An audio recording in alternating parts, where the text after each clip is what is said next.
Morning all, and this is the first me wearing a Blackhawks jersey for one of these videos. Won't be the last time I wear one though, will it? So, the 1933-1934 season, we're still into the Depression and a lot of financial concerns, and it's hurting a lot of teams. In fact, it gets to the point where there's rumors that are running rampant that the New York Americans and the Ottawa Senators, two teams that are well known to be losing money at this point, that they could merge, that they could turn into one team to try to, straighten the ship, to the point where Frank Calder, the NHL's president, had to come out and deny that and say, no, that's not what's happening here. But we are going to see changes with teams that are in or out of the league. And spoiler alert, the Senators don't last past this season, and the New York Americans not long past this season. Also, the Montreal Maroons, who are sharing a building with the Montreal Canadiens. The attendance for the Maroons games is down. The fans are gravitating towards the Canadiens, even though record wise the two teams are really close. So the Maroons are losing money as well. Eddie Shore refuses a pay cut, sits out the first three games. He might have been better off to sit out some other games too, because Eddie Shore becomes a major flashpoint for this season. December 12th of 1933 is the day that lives in infamy for Leaf fans in regards to Ace Bailey. His skull was fractured. He takes a hit from behind, a hit from behind from Eddie Shore, where he basically is knocked into the air, lands on his head, fractures his skull, and for the first 10 days that Ace Bailey's in the hospital, they didn't think he was going to make it. They weren't sure he was going to pull through. And in the event that he didn't, if he had passed, then Eddie Shore was going to be charged with manslaughter. That's what was going to happen. Um, Thankfully, Ace Bailey does pull through, but his career's done. His career's finished. So what the NHL does as a gesture to him is on February 14th of 1934, the NHL has its first ever All-Star game, and it's the Toronto Maple Leafs against All-Stars from the rest of the league. And the All-Star game is born out of the Ace Bailey injury.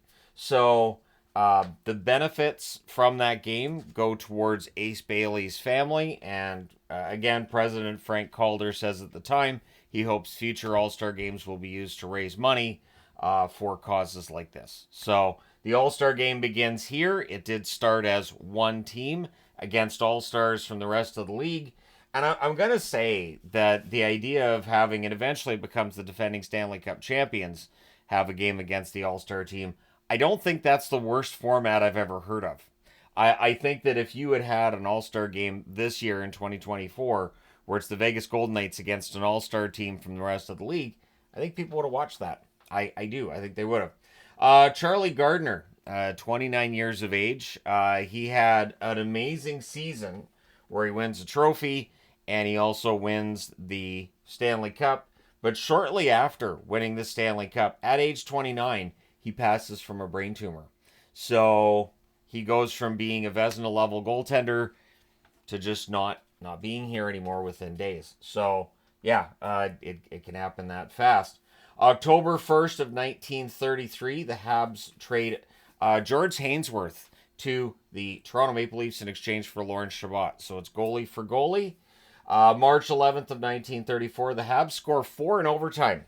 If you're saying, wait a minute, how's that possible? Well, it was days before that, the first time ever, and last time ever, I believe, that a player scored a hat trick in overtime. But the four goals in overtime sets a record for Montreal in a 7-3 win over the Rangers. What they had was, instead of it being sudden death, it was a 10-minute, like just a full 10-minute overtime, which to me, why have overtime if it's not going to be sudden death? I don't understand. But anyways, this also saw on September 30th of 1933, the NHL says, you know what, this is a tough game to call. We're going to have two referees for every game. That lasted for 5 years before they did away with it. So they did try the two referee system well before we would see it as a standard in the National Hockey League. Ace Bailey has his number 6 retired by the Toronto Maple Leafs. It is the first number retired around the National Hockey League after his career ending and life-threatening injury suffered at the hands of Eddie Shore.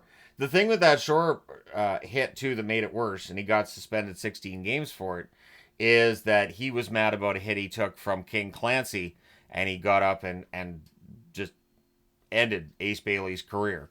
So just all around, just an absolutely awful play. March 15th of 1934, the New York Americans win 3-2 in Ottawa. The significance of that, it is the last game played in Ottawa in an NHL regular season until 1992-1993, when expansion returns an Ottawa Senators team to the ice, but the Ottawa Senators would move the following season. New York Americans joined the Leafs as the only teams in the National Hockey League with home and away sweaters. And if you haven't seen American sweaters, they were very, very heavily American. So the standings that season, and I wanted to start with this section first, which I haven't done into the videos, just because of the Ace Bailey thing. Felt like that kind of overshadows everything else in the league. But the Toronto Maple Leafs were the best team in the NHL during the regular season. They don't win the Stanley Cup, so President's Trophy curse. 26-13-9 record for Toronto, 61 points. Second to them, the Montreal Canadiens, 22-20-6. 50 points for them. The Montreal Maroons, 19-18-11 for 49 points.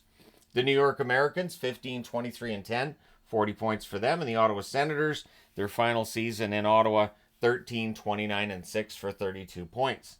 On the American side, the Detroit Red Wings are number one, 24-14-10 record, 58 points. The Chicago Blackhawks, 20-17-11, 51 points. New York Rangers, 1 point behind them with a record of 21-19-8 for 50 points. And then the Boston Bruins, who went from last to first, and now they're back in last, 18-25-5 record, 41 points for the Boston Bruins. So the Hart Trophy that year goes to Aurel Joliat of the Montreal Canadiens. The rookie award goes to Russ Blinko of the Montreal Maroons. It's not named the Calder Trophy yet. I know there are listings I've seen online with Calder winners that date back this far. The Calder was not awarded until the 1936-1937 season. And it would seem weird to have the NHL president, while he's still president, with the trophy with his name on it. If there was a Bettman Award, yep, I'll just leave that there. The Vezina goes to Charlie Gardner of the Chicago Blackhawks. And the Lady Byng goes to Frank Boucher of the New York Rangers. Remember, the Vezina is still for the goaltender with the lowest goals against average, from the team with the lowest goals against average. So Charlie Conacher is your leading scorer in the NHL that year. Toronto Maple Leafs player, 42 games, 32 goals, 20 assists, 52 points. So very strong season there. Joe Primo of Toronto, also from that same line, of course. 45 games, 14 goals, 32 assists, 46 points. Frank Boucher of the New York Rangers is third. 14 goals, 30 assists, 44 points in 48 games. Marty Berry for the Boston Bruins, 27 goals, 12 assists, 39 points in 48 games.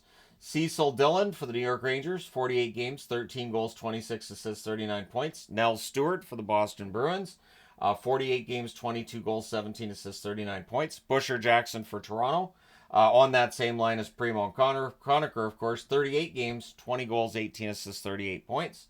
Hooley Smith, I missed the Y at the end. You guys know there should be a Y there. So do I. I'm embarrassed. We'll move on. Hooley Smith, Montreal Maroons, 47 games, 18 goals, 19 assists, 37 points. Aurel Joliat for the Montreal Canadiens, 48 games, 21 goals, 15 assists for 36 points. And Paul Thompson for Chicago leads them in scoring 48 games, 20 goals, 16 assists, 36 points. He wishes he had 48 goals. George Hainsworth for Toronto, 26 wins, 13 losses, 9 ties, 2.37 goals against, 3 shutouts. Andy Aitkenhead for the New York Rangers, 21-19-8, 2.27 goals against, 7 shutouts there. Lawrence Chabot for Montreal, 21-20-6, 2.07 goals against, 8 shutouts. So both Hainsworth and Chabot had very good years. And then Charlie Gardner for Chicago, 2017-11, 1.63 goals against average, 10 shutouts. So Gardner had an amazing final season in the National Hockey League. It's a shame that he passes, in part, and I mean there's a lot of reasons why it's a shame somebody passes, but in part because who knows how many more years he would have put up really good numbers. In the quarterfinals, we are still looking at total goals wins. Yep, it's weird. It means that Chicago wins the first game 3-2, and then it takes overtime to decide who has the most goals. It's a 1-1 tie in overtime, so Chicago wins by total goals, a score of 4-3. On the other side, the Rangers and the Montreal Maroons played to a scoreless tie in the first game. Second game, a 2-1 win for the Montreal Maroons, so they win that series by a score of 2-1. Then we get to the semis, where it's a best 2 out of 3 on one side, a best 3 out of 5 on the series between the two leaders in their divisions. So Chicago beats the Montreal Maroons in the first game 3-0, and they beat the Montreal Maroons 3-2 in the second game, so they move on to the next round. Detroit and Toronto play to overtime in the first game. Detroit wins that one 2-1. Second game also goes to Detroit by a score 6-3 before Toronto fights back in Detroit. 3-1 win for Toronto in the third game, 5-1 win in the fourth game, and then in the fifth game, Detroit wins that one by a score of 1-0. So it takes all 5 games. Detroit does lose a 2-0 series lead, but they win it in that fifth game. So we go to the final. It's a matchup between Chicago and Detroit. Not the last time these teams are going to see each other in the playoffs. Pretty good rivalry between these two organizations over the years. Chicago beats Detroit in double overtime in the first game by a score of 2-1. Chicago wins the second game by a score of 4-1. Detroit then goes into Chicago and wins the third game 5-2 to stay alive. But in double overtime in game 4, Chicago wins 1-0. So it takes till double overtime before you get a goal. And it's a Stanley Cup win, meaning that Gardner also gets a shutout to close out the series and the final. And yeah, entertaining, of course, if you're a Hawks fan, because they get that Stanley Cup. But yeah, it is a season that had a lot of news stories, a lot to it. And yeah, now we go forward into a time post-Ottawa Senators, and we are not too far off from when the original 6 era begins, which is, do believe, 1942, 42 through 67, and then we get into expansion after that. But that's a ways down the road. Let me know your thoughts in the comment section below, as always. Don't forget to hit like and subscribe if you've not done so already. Thank you guys so much for all your support. I will talk to you again soon.